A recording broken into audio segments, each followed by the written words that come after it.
Hello दोस्तों, आप सभी का स्वागत है हमारे फ्री स्टडी 95 यूट्यूब चैनल पर।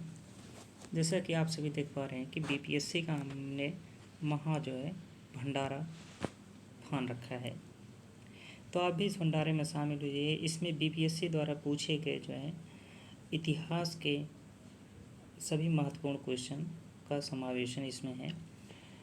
तो आप सभी इसको अच्छे तरीके से देखिए और इससे यह अनुमानित लगाया जा सकता है कि आगामी बीपीएससी द्वारा पूछे जाने की संभावना अधिक रहती है। तो देरी न करते हुए हम अब शुरू करते हैं अपना इतिहास का क्वेश्चन। इसमें लमसम 1800 या इससे अधिक क्वेश्चन है। इसमें हम एक के बाद एक करेंगे। तो हम आज हम प्राचीन इतिहास पर लेकर चलते हैं। आप सभी देख सकते हैं जैसे कि यहाँ से 38वीं बीपीएससी से लेकर अभी तक 68वीं तक, मतलब 1992 से 2023 तक इसके सामान्य अध्ययन या इसके इतिहास से जुड़े हुए प्रश्न हैं। तो प्राचीन भारत से स्टार्ट करते हैं। तो आज का हमारा पहला क्वेश्चन है। पहला क्वेश्चन क्या है दोस्तों, पढ़ते हैं। भारत में पशुपालन एवं कृषि के प्राचीनतम साक्ष्य प्राप्त हुए हैं कहाँ से? अंजीरा से, दम्ब शहादत से, सदास से, किली गुल मोहम्मद से या मेहरगढ़ से। तो इसके क्वेश्चन कहाँ से प्राप्त हुए कृषि के प्राचीनतम साक्ष्य? तो दोस्तों हो जाएगा मेहरगढ़ से। अगला क्वेश्चन देखते हैं।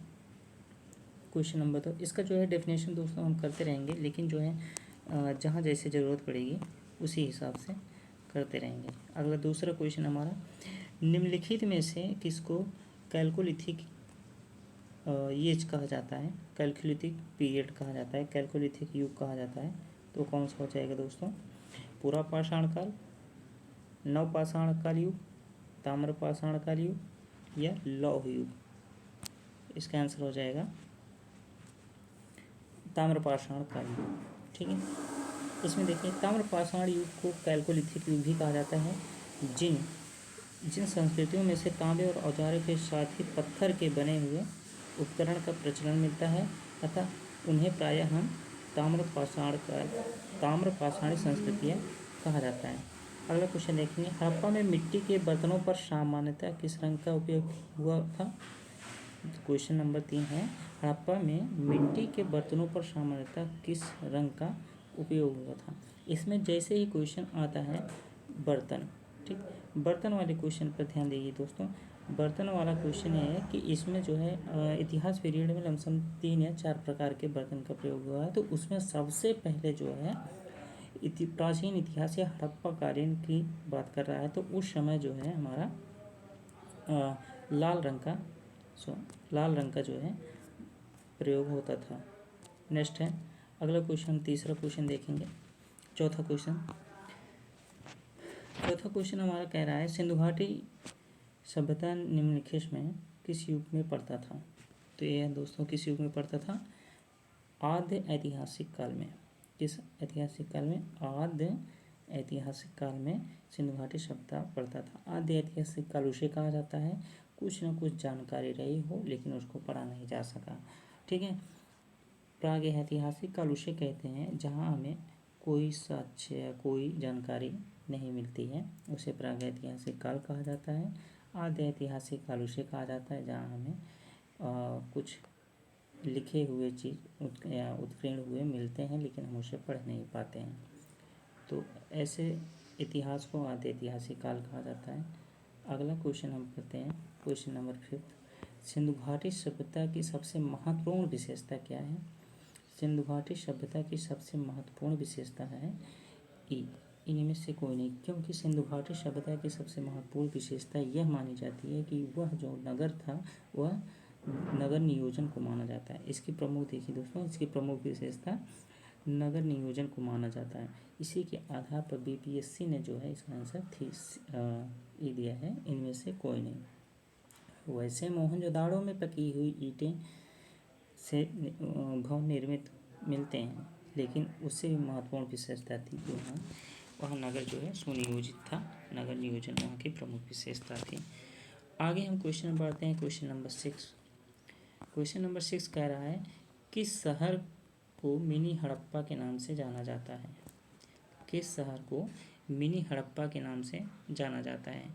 इसका आंसर हो जाएगा, इसका आंसर है लोथल को। लोथल को क्यों मिनी हड़प्पा के नाम से जाना जाता है? क्योंकि लोथल प्राचीन हड़प्पा सिंधु घाटी सभ्यता दक्षिण शहरों में से एक है। जो लोथल है, यह जो है हड़प्पा के विभिन्न स्वरूप जो है अपने आप में समाहित करता है, इसलिए जो है इसको जो है मिनी हड़प्पा के नाम से जानते हैं। अगला क्वेश्चन हम पढ़ते हैं 7th वाला। निम्नलिखित में से कौन सा एक हड़प्पा का बंदरगाह है? निम्नलिखित में से कौन सा एक हड़प्पा का बंदरगाह है? तो बंदरगाह आते ही, डॉकयार्ड आते ही हम इसमें लोथल मारेंगे। ठीक, लोथल जो है प्रमुख जो है बंदरगाह था। यह मनके बनाने का कारखाना भी वहीं पे था। ठीक है, अगला क्वेश्चन हम देखते हैं, क्वेश्चन नंबर 8। निम्नलिखित में से कौन सा हड़प्पा कालीन स्थल गुजरात में है? तो इसका आंसर हो जाएगा लोथल, डावरकोट, कालीबंगा, राखीगढ़ी। तो इसमें पूछा है गुजरात में, तो गुजरात में हमारा लोथल है। ठीक, और इसमें से जो है कालीबंगा हमारा राजस्थान में है। ठीक, राखीगढ़ी जो है हमारा हरियाणा में है। अगला क्वेश्चन देखते हैं हम, क्वेश्चन नंबर 9। प्रथम मानव जीवाश्म भारत की किस नदी घाटी से प्राप्त हुआ है? प्रथम मानव जीवाश्म भारत के किस नदी घाटी से प्राप्त हुआ है? तो यह जो है नर्मदा घाटी से प्राप्त हुआ है। ठीक है, नर्मदा घाटी जो है मध्य प्रदेश में बहती है। देखिए इसका डेफिनेशन देख लीजिए, काम की चीज़ है। जैसे भारत में मानव का सर्वप्रथम साक्ष्य नर्मदा घाटी में अवस्थित मिला है, जहाँ की उसे क्या कहा जाता है, वह साइट है हथनौरा से, जो कि मध्य प्रदेश में है। ठीक, आगे हम पढ़ते हैं क्वेश्चन नंबर 10। बुद्ध की प्राचीनतम प्रतिमा किस शैली में प्राप्त होती है? बुद्ध की प्राचीनतम शैली जो है कौन सी प्राप्त होती है? गांधार शैली, मथुरा शैली, मौर्य शैली या गुप्त शैली, या इनमें से कोई नहीं, इससे अधिक। ठीक, तो इसका आंसर क्या हो जाएगा? उपरोक्त में से कोई नहीं, क्योंकि इसमें से एक ऑप्शन जो बी है यह थोड़ा सा उलझाऊ इसलिए है कि कुषाण काल में जो है मथुरा में गांधार शैली और कुषाण का जो है राजधानी जो है कहाँ थी? गांधार थी। दूसरी राजधानी मथुरा थी, और मथुरा जो है मूर्तियों का जो है यहाँ पे बड़ी मात्रा में निर्मित होती थी। तो ऐसा नहीं है कि विभिन्न लोग जो हैं अपना अलग अलग मत दिए हैं। इसका बीपीएससी ने आंसर ई माना है। आगे क्वेश्चन हम देखते हैं, 11वां क्वेश्चन हमारा है, भारत में पहले साम्राज्य की स्थापना किस शासक द्वारा की गई थी? तो इसका आंसर हो जाएगा चंद्रगुप्त मौर्य, अशोक, कनिष्क या चंद्रगुप्त द्वितीय, इनमें से कोई नहीं। तो इसका आंसर हो जाएगा चंद्रगुप्त द्वितीय, क्योंकि चंद्रगुप्त द्वितीय पहला शासक चंद्रगुप्त मौर्य जो है पहला शासक था कि इसने जो है बड़ी विशाल जो है साम्राज्य की स्थापना भारत में किया गया था। ठीक दोस्तों, देख सकते हैं आप सब, जितने भी प्रश्न ये बताए जा रहे हैं ये सब बीपीएससी द्वारा पूछे गए हैं। यहाँ पे जो है इसका जो है 66वें बीपीएससी द्वारा पूछा गया 2020 में नवीनतम क्वेश्चन है। यहाँ पे री एग्ज़ाम लिखा है, कहीं TRE 3 में जो है आपके सामने टैकल ना करना पड़ जाए आपको।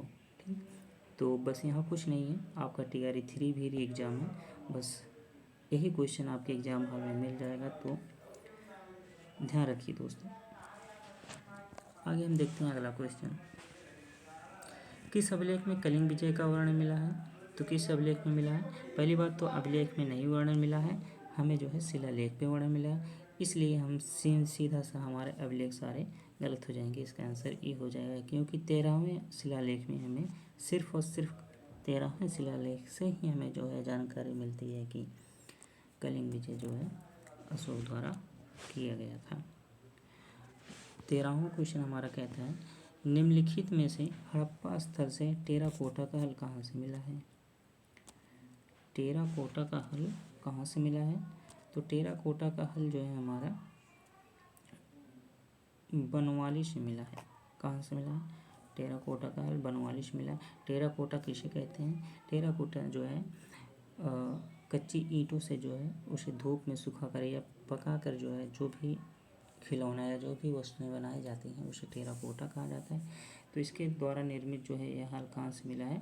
तो हमारा बनवाली से मिला। बनवाली है कहाँ है? हरियाणा में। बनवाली कहाँ है? यह हरियाणा में है। लोथल कहाँ भी पड़ा? गुजरात में है। कालीबंगा कहाँ है? राजस्थान में। धौलावीरा भी गुजरात में। आगे देखते हैं।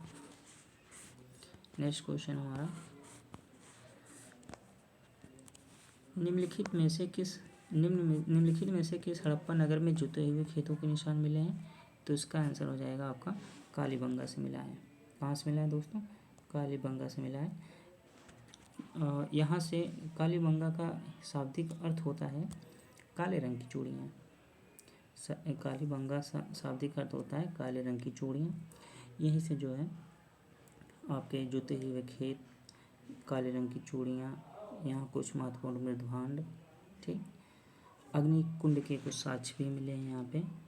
तो इसका आंसर हो जाएगा कालीबंगा। 15वां क्वेश्चन हम देखते हैं। निम्नलिखित में से कौन हड़प्पा मोहनजोदाड़ो उत्खनन संबंधित नहीं है? तो इसका आंसर हो जाएगा आपका B.A. Smith, K.N. Dikshit, B.N. Smith, M.S. वॉस, R.D. बनर्जी। R.D. बनर्जी जो है आप जानते हैं कि ये भी संबंधित थे, ठीक, और M.S. वॉस भी हैं, B.S. Smith, K.N. दीक्षित नहीं है, ठीक। अगला क्वेश्चन हम 6 नंबर देखते हैं। बोगज कोई महत्व इसलिए है कि किस लिए है? बोगज कोई जो है किस लिए जाना जाता है अपने आप में? क्या वहाँ पर जो अभिलेख प्राप्त हुए हैं उनमें वैदिक देवी देवताओं का वर्णन मिला है, या मध्य एशिया में तिब्बत बीच एक महत्वपूर्ण व्यापार केंद्र माना जाता है, यह जो है वेदों के मूल ग्रंथ की यहाँ पे रचना हुई है, या इनमें से कोई नहीं? तो इसका आंसर हो जाएगा यहाँ पे फर्स्ट, ठीक, फर्स्ट हो जाएगा आंसर इसका। वहाँ पे अभिलेख से प्राप्त उनमें वैदिक देवी देवताओं का वर्णन है। इसके आगे एक क्वेश्चन और पूछा जाता है, किस देवी देवता वह देवी या देवता कौन थे, उनकी नंबर ऑफ गॉड्स कितने थे, गॉडनेस कितने थे? तो उनकी संख्या 4 थी। वो कौन कौन थे? आइए जरा देखते हैं। हमारे इसमें फर्स्ट एक हैं इंद्र, ठीक, इंद्र मित्र। ये क्वेश्चन बहुत महत्वपूर्ण है दोस्तों। कौन कौन थे हमारे? ठीक, एक इंद्र थे, एक मित्र थे, एक वरुण थे और एक नासक थे, ठीक। एक इंद्र थे, एक मित्र, वरुण, नासक, ये बहुत ही महत्वपूर्ण है, ठीक। आगे क्वेश्चन हम पढ़ते हैं। सूची 1 सूची 2 से मिलान करना है, ठीक। एक तरफ साइड दिया गया है नौपाषाण कालीन स्थल है, दूसरी तरफ इन नौपाषाण के स्थलों के स्थान है। तो इसमें से मिलाइए। उतनूर कहाँ पे है, चिरांद कहाँ पे है, ठीक है। उतनूर कहाँ है, चिरांद कहाँ पे है?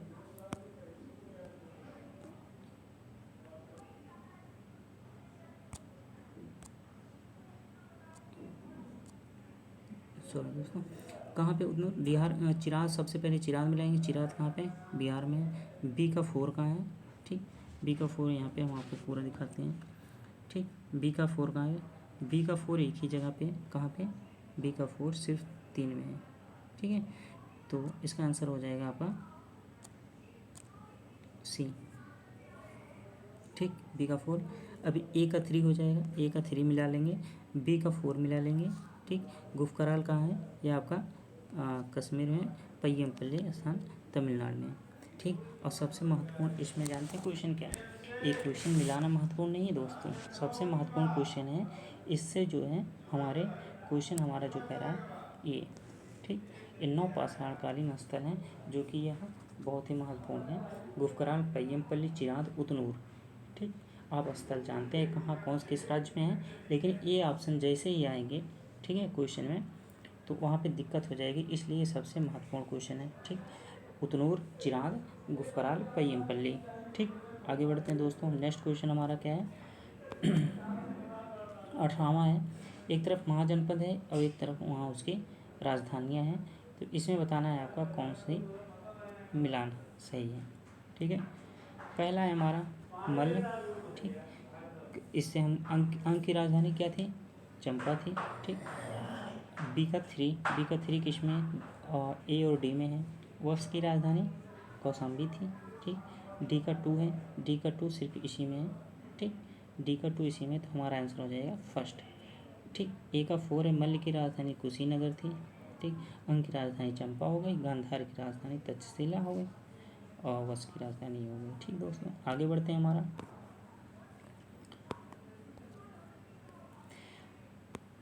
आगे क्वेश्चन देखते हैं। इसमें से एक महत्वपूर्ण जानकारी है दोस्तों, ये हमारा जो मल्ल है, ठीक, ये जो हमारा मल्ल है, ठीक है, ये जो है इसकी राजधानी कुशीनगर है। इसकी खास विशेषता है, जितने भी 16 महाजनपद थे जिसमें से 8 महाजनपद जो है हमारे उत्तर प्रदेश में पाए गए थे, और इसमें से मल्ल की राजधानी कुशीनगर थी। और मल्ल एक ऐसा जो है महाजनपद था जो कि गणतंत्री था, या वहाँ पे डेमोक्रेसी थी, या वहाँ लोगों के द्वारा राजा को चुना जाता था। ठीक, आगे क्वेश्चन देखते हैं हम 19वां। प्रसिद्ध 10 राग युद्ध या 10 राजाओं का युद्ध किस नदी पर हुआ था, तो ये परुष्णी नदी पर हुआ था। ठीक, यहाँ पे जो है परुष्णी नदी पर यहाँ पे युद्ध हुआ था। इसमें प्रमुख विशेषता ये है, यहाँ 10 राग युद्ध 10 राजाओं के मध्य हुआ था। 10 राग युद्ध दोस्तों 10 राजाओं के मध्य हुआ था। परुष्णी जो कि कहाँ पे वर्तमान में परुष्णी रावी नदी कहते हैं। ठीक, जिसमें भरत जन के राजा सुदास ने 10 राजाओं को एक साथ हराया था। इस संघ में आर्यों के प्रमुख जन कितने, 5 थे, 1 2 3 4 5, अनु, द्रुहु, यदु, पुरु, तुर्वस तथा 5 लघु। ठीक, 5 प्रमुख थे, 5 ये 10 हो गए। 10 जनजातियों का समूह था जिसके पुरोहित विश्वामित्र थे। ठीक, तो उसमें एक क्वेश्चन पूछा जाता है, बहुत ही महत्वपूर्ण है। हम अगला क्वेश्चन 20 नंबर देखते हैं। भारत उपमहाद्वीप में लोहे का प्रयोग आखिर कब से स्टार्ट हुआ, तो पहला है प्रायः 9,000 वर्ष पूर्व, दूसरा है 12,000 वर्ष पूर्व, तीसरा है 6,000 वर्ष पूर्व। ठीक, इसमें से कोई नहीं, इसमें से अधिक, तो इसका आंसर हो जाएगा आपका, बताइए लोहा कब आया। ठीक, इसका आंसर हो जाएगा आपका नंबर डी, इसमें से कोई नहीं। ठीक, लोहे के बारे में जानकारी हम आपको बताते हैं। भारतीय उपमहाद्वीप में लोहे का कोई प्राचीनतम तिथि निश्चित नहीं है, इसलिए इसको माना गया है, क्योंकि जैसे ही लोहा जो है हमारे प्राचीन इतिहास में या उस समय प्राचीन काल में जैसे ही लोहे की एंट्री होगी, वैसे ही जो है कृषि जो है चरम बिंदु पर या पहुंच जाएगी। ठीक, आगे क्वेश्चन हम देखते हैं हमारा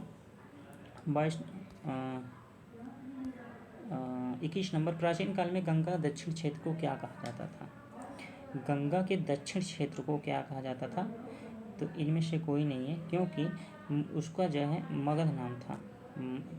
ठीक, गंगा के दक्षिण क्षेत्र को क्या कहा जाता था, तो इसमें आंसर हो जाएगा कोई नहीं, क्योंकि प्राचीन गंगा काल के दक्षिण क्षेत्र को किस नाम से जाना जाता था, मगध के नाम से जाना जाता था। अगला क्वेश्चन देखते हैं हमारा 22 नंबर।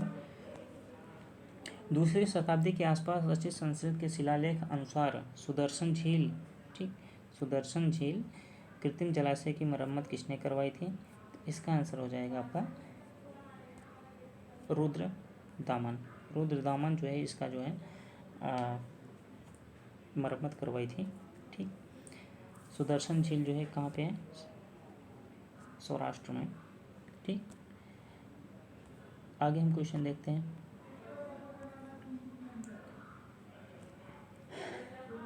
झांसी के देवगढ़ मंदिर और इलाहाबाद के पास गढ़वा मंदिर में बनी मूर्तियाँ किस कला के महत्वपूर्ण अवशेष हैं, तो दोस्तों ये किस कला के महत्वपूर्ण अवशेष हैं, इसका आंसर हो जाएगा आपका गुप्त कला के। ठीक, गुप्त कला का जो है महत्वपूर्ण अवशेष है, क्योंकि गुप्त इलाहाबाद के पास जो है गढ़वा मंदिर से बनी मूर्ति है, और झांसी के पास झांसी, ठीक, यह भी जो है इलाहाबाद से सटा हुआ है। वहाँ पे एक देवगढ़ मंदिर है और यहाँ पे गढ़वा मंदिर है। ये दोनों जो है एक किस मूर्तियों का किस कला से, गुप्त कला से प्रभावित हैं। नेक्स्ट आगे देखते हैं 23 नंबर क्वेश्चन हम देखते हैं। 24 नंबर, ऋग्वेद कौन सा मंडल पूर्णतः सोम को समर्पित है? तो इसका आंसर हो जाएगा आपका सी 9वां मंडल। 9वें मंडल की प्रमुख विशेषता क्या है, इसको हम जान लेते हैं। 9वें मंडल की प्रमुख विशेषता क्या है, इसको हम जान लेते हैं। यह जो है कि 9वें मंडल यह सोम को समर्पित है, पहली बात। दूसरा, ऋग्वेद में कुल 10 मंडल हैं। ठीक, ऋग्वेद में कुल 10 मंडल हैं। 9वें मंडल को सभी 114 सूक्त से सोम को समर्पित है। ठीक है। सोम आर्यों का मुख्य पेय था। सोम क्या था? आर्यों का मुख्य पेय पदार्थ था, जिसे मूंजवंत चोटी से प्राप्त किया जाता था। किस चोटी से प्राप्त किया जाता था दोस्तों? मूंजवंत चोटी से प्राप्त किया जाता था वर्णों की। ठीक है। आगे हम देखते हैं 4 वर्णों की। ऋग्वेद में 10वें मंडल में चारों वर्णों की उत्पत्ति का उल्लेख है। ये भी महत्वपूर्ण क्वेश्चन है। जो 4 वर्ण है, जो 4 जातियाँ एक प्रकार की हैं, शूद्र, वैश्य, ये सब, क्षत्रिय वगैरह, ये सब जो है 10वें मंडल से प्राप्त होती हैं। अगला क्वेश्चन देखते हैं, क्वेश्चन नंबर 25। ऋग्वेद संहिता का 9वां मंडल पूर्णतः किसको समर्पित है? फिर से वही बात आ गया, इसको सोम और उसके प्रेम नामक देवता से। ठीक, अगला क्वेश्चन देखते हैं, गायत्री मंत्र किस पुस्तक से मिलता है? गायत्री मंत्र हमारे ऋग्वेद में मिलता है। गायत्री मंत्र जो है दोस्तों, ये हमारे ऋग्वेद से मिलता है, जो कि यह सूर्य देवता को समर्पित है। ठीक, आगे हम क्वेश्चन नंबर जो है 27 देखते हैं। निम्नलिखित में से भारतीय दर्शन में परमाणु सिद्धांत का प्रतिपादन किसने किया दोस्तों? योग ने किया, या न्यायिक ने किया, या सांख्य ने किया, या वैशेषिक ने किया? इसका आंसर आपका हो जाएगा जो है डी। इसमें से वैशेषिक ने जो है वैशेषिक ने इसको, कणाद जो है इसके वैशेषिक जो है इसके थे। तो इन्होंने जो है परमाणु सिद्धांत का प्रतिपादन किया था। इसके बारे में थोड़ा और जानकारी लेते हैं। वैशेषिक दर्शन के अनुसार सृष्टि का निर्माण परमाणु से हुआ है। महर्षि कणाद इस दर्शन के प्रवर्तक थे, जो कि हमने अभी आपको बताया। इसके जो है कणाद जो है इसके प्रवर्तक कौन थे? महर्षि कणाद इसके प्रवर्तक थे। इसके किसके प्रवर्तक? वैशेषिक दर्शन के प्रवर्तक थे। ठीक, इसका आंसर हमारा हो जाएगा वैशेषिक। ठीक, क्वेश्चन क्या था? परमाणु सिद्धांत किसने दिया था? हमारे कणाद जी ने दिया था, जो कि वैशेषिक दर्शन के प्रतिपादन किया गया था इनके द्वारा। 28वां नंबर है, महावीर स्वामी का जन्म कहाँ हुआ था? महावीर स्वामी का जन्म आपका कुंडग्राम में हुआ था। कुंडग्राम जो है कुंडल में वैशाली के निकट है। ठीक, यह बहुत ही महत्वपूर्ण क्वेश्चन है कि आप देख ही सकते हैं। हम अगला क्वेश्चन बताते हैं 29वां नंबर, महावीर जैन मृत्यु निम्नलिखित किस नगर में हुआ था? तो बताना है महावीर स्वामी जैन जो है इनकी मृत्यु का किस जगह पे हुई थी? तो इनकी मृत्यु जो है पावापुरी में हुई थी। अगला क्वेश्चन देखते हैं, भगवान महावीर का प्रथम शिष्य कौन था? ठीक, जमाली था या यशुद था? तो इनका जो है प्रथम शिष्य कौन था? इनका जो है प्रथम शिष्य कौन था? जमाली ही था। क्यों? जमाली इनका कौन था? जमाली इनका जो है दामाद था। ठीक, 31वां नंबर हम दिखाते हैं, निम्नलिखित में कौन सबसे पूर्वकालिक जैन ग्रंथ कहलाता है? पूर्वकालिक जैन ग्रंथ कहलाता है, तो यह जो है 14 पूर्वकालिक जैन जो है कहलाता है। सबसे पूर्वकालिक जैन ग्रंथ जो है 14 पूर्व कहलाता है। ये महत्वपूर्ण बीबीसी द्वारा प्रीमियर 1995 में पूछा गया दोस्तों। ये महत्वपूर्ण क्वेश्चन है।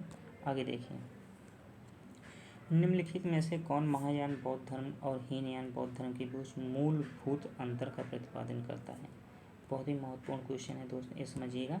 इसमें पूछा है महायान, ठीक, महायान बौद्ध धर्म और हीनयान बौद्ध धर्म के बीच। ठीक, महायान कौन थे और हीनयान कौन थे? हीनयान दोस्तों यहाँ पे सुनिएगा, जो बौद्ध धर्म के जो है प्रतीकों का प्रतिपादित करते थे, या उनके अनुयायी थे, या उनके बताए हुए माध्यम से चलते थे। किसके? जो महात्मा बुद्ध के प्रतीक थे, जैसे कि हाथी हुआ, या चक्र हुआ, पीपल हुआ, ये सब जो प्रतीक हैं, वो हीनयान जो है उसको मान की पूजा या अर्चना करते थे, उसमें बौद्ध को देखते थे। और इनकी जो है मूर्तियाँ जो है महायान की, ये महायान लोग जो है उनकी मूर्तियों से पूजा अर्चना करते थे या बोधिसत्व प्राप्त करते थे। इसमें जो है अहिंसा पर जो, इसमें से ऐसा कौन है मूलभूत अंतर का प्रतिनिधित्व करता है? तो इसका आंसर हो जाएगा स्तूप की पूजा हो जाएगा, देवी या अहिंसा पर जोर हो जाएगा, जाति विहीन समाज या चाहते थे, देवी देवताओं की मूर्ति पूजा करना चाहते थे या स्तूप की पूजा करना चाहते थे। इसका आंसर हो जाएगा फर्स्ट, नहीं सॉरी, देवी देवताओं की मूर्ति पूजन, ये जो है मूलभूत अंतर का प्रतिनिधित्व करते थे। ये लोग देवी देवताओं की पूजा करना इसको नहीं मानते थे दोनों। ठीक, आगे देखते हैं हमारा। महात्मा बुद्ध ने अपना पहला धर्म चक्र परिवर्तन किस स्थान पर दिया? महात्मा बुद्ध ने अपना जो है सबसे पहला धर्म चक्र परिवर्तन किस स्थान पर दिया था? तो आप जानते हैं सारनाथ। सारनाथ का एक और नाम है, बताइए दोस्तों उसका क्या नाम है? ठीक, वर्तमान में उसे ऋषिपत्तन कहते थे। ठीक है, सबसे पहले उसे क्या कहते थे? ऋषिपत्तन कहते थे। अगला क्वेश्चन देखते हैं। ठीक, अगला क्वेश्चन हमारा जो है, महात्मा बुद्ध का महापरिनिर्वाण किस स्थान पे हुआ था? तो ये कुशीनगर में हुआ था। ठीक, महात्मा बुद्ध का महापरिनिर्वाण किस स्थान पे हुआ था? तो कुशीनगर में हुआ था। ठीक, कुशीनगर में हुआ था। और कुशीनगर जो है किस नदी के किनारे? कमेंट करके बताइए दोस्तों। महात्मा बुद्ध ने पहला उपदेश सारनाथ में दिया था। ठीक, तो उसके पश्चात बौद्ध धर्म में कपिलवस्तु, राजगिरी, वैशाली, कौशलराज अनेक जगहों पे इनका दिया है। और सबसे ज़्यादा जो है ये श्रावस्ती में जो है अपना उपदेश दिए थे। ठीक है, अगला क्वेश्चन देखते हैं। क्वेश्चन नंबर 35 में त्रिपिटक किसकी धार्मिक पुस्तक है? तो ये आप सभी जानते हैं, त्रिपिटक जो है बौद्ध धर्म की जो है धार्मिक पुस्तक है। त्रिरत्न किसकी है? तो यह जो है जैन धर्म की है। ठीक, त्रिरत्न किसकी है? जैन धर्म की है। अगला 37 देखते हैं। 37 जो हमारा क्वेश्चन बताता है, निम्नलिखित में से कौन सी बात बौद्ध धर्म या जैन धर्म को समान नहीं है? ठीक है, ऐसी कौन सी बात है जो दोनों में समान नहीं है? तो इसमें है आत्मदमन। ठीक, इसमें कौन सा क्वेश्चन आंसर हो जाएगा? आत्मदमन। आत्मदमन जो है यह जैन धर्म और बौद्ध धर्म में समानता नहीं बताती। बाकी दोनों लोग अहिंसा चाहते हैं, दोनों लोग वेदों के प्रति उदासीनता की भावना रखते हैं, दोनों लोग रीति रिवाजों की अस्वीकार कहते हैं या उसके खंडन करते हैं। ठीक है, 38वां नंबर है, बोधगया में बौद्ध वृक्ष अपने वंश की इस पीढ़ी का है? ठीक, तृतीय, चतुर्थ, पंचम या षष्ठम? इसका आंसर हो जाएगा सी और डी, 5वां या 6वां पीढ़ी का है इस समय। ठीक है, आगे हम देखते हैं क्वेश्चन नंबर नेक्स्ट 39वां, बराबर की गुफाओं का उपयोग किसने आश्रय गृह के रूप में किया था? तो ये किया था आपके आजीविकों के लिए किया गया था। जो आजीविक थे उनके लिए बराबर की गुफाएं जो हैं बनवाई गई थी। बराबर गुफाएं कहाँ हैं? तो ये आपके बिहार में है। नागार्जुन पहाड़ियों को काट कर जो है बनाया गया था। ये क्वेश्चन पूछा जा सकता है। अगला क्वेश्चन देखते हैं, आजीविक संप्रदाय के संपादक कौन थे? आजीविक संप्रदाय के संपादक मक्खल गोसाल थे। ठीक है, आजीविक संप्रदाय, ठीक, आजीविक संप्रदाय के जो है आजीविक संप्रदाय के संस्थापक कौन थे? तो हमारे मक्खल जी थे, मक्खल गोसाल जी थे। आगे नेक्स्ट 41, पाटलिपुत्र के संस्थापक कौन था?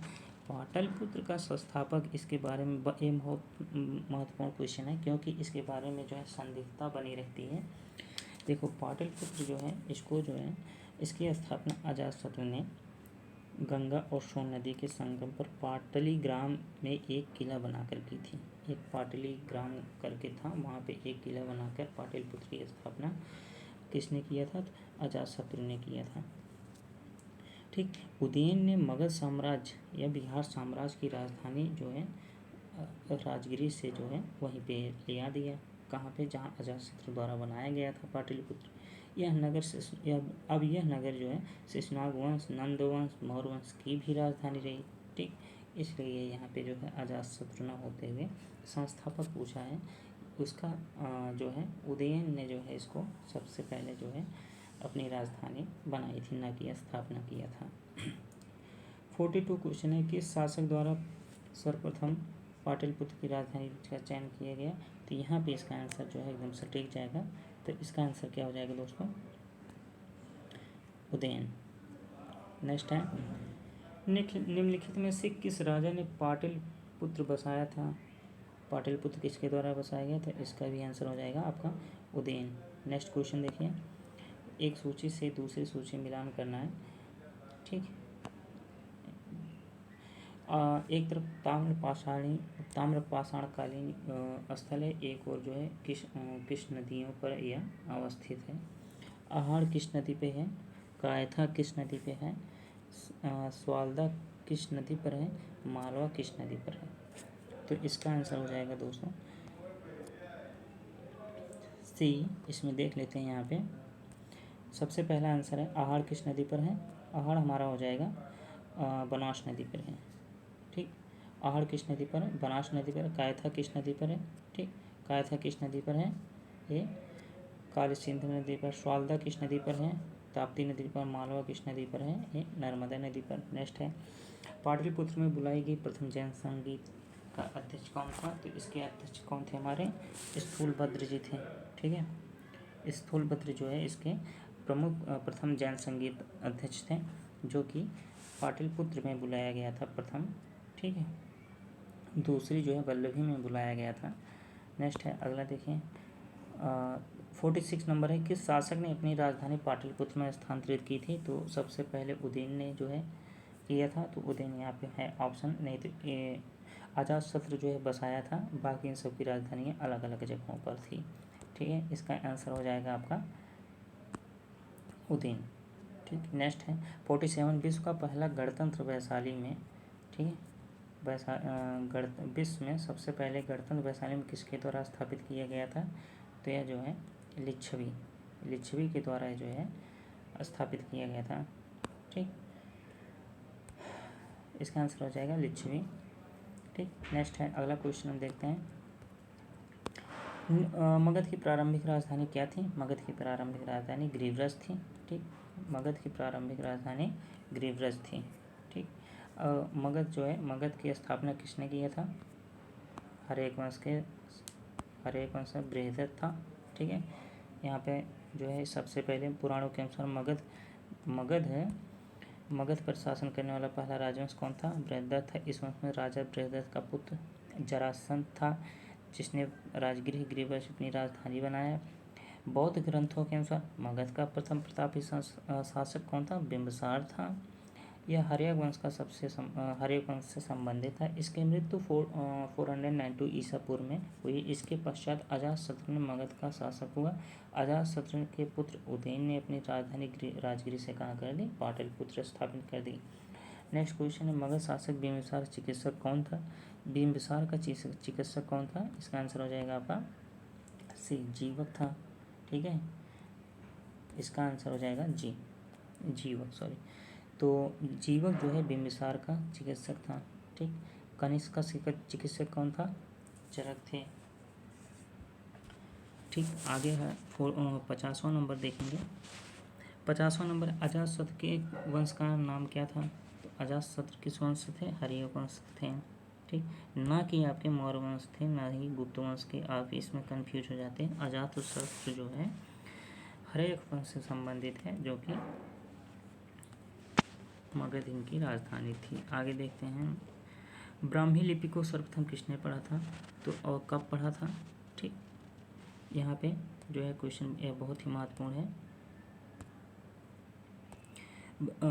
जेम्स प्रिंसेप ने जो है सबसे पहले ब्राह्मी लिपि को पढ़ा था। उसके बाद जो है यह पढ़ा गया था इनका जो है 1837 ईस्वी में। क्वेश्चन बहुत बार रिपीट हुआ है दोस्तों। सर्वप्रथम 1837 ईस्वी में जेम्स प्रिंसेप ने जो है अंग्रेजी विद्वान ने अशोक के अभिलेखों को या शिलालेखों को ब्राह्मी लिपि में जो किया गया था अधिकतर, जो कि जेम्स प्रिंसेप ने पढ़ा था। तो इसका आंसर हो जाएगा डी। और कब पढ़ा था दोस्तों, आपका 1837 ईस्वी में। नेक्स्ट है 53 नंबर, कालिदास के कुमार संभव में किस पौराणिक चरित्र का जन्म कहानी है। तो किस पौराणिक कहानी है, इसमें है आपका कार्तिकेय।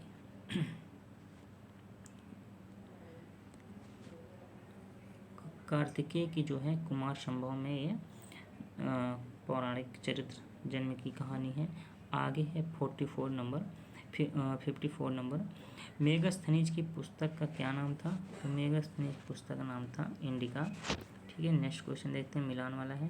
तो इसमें देखते हैं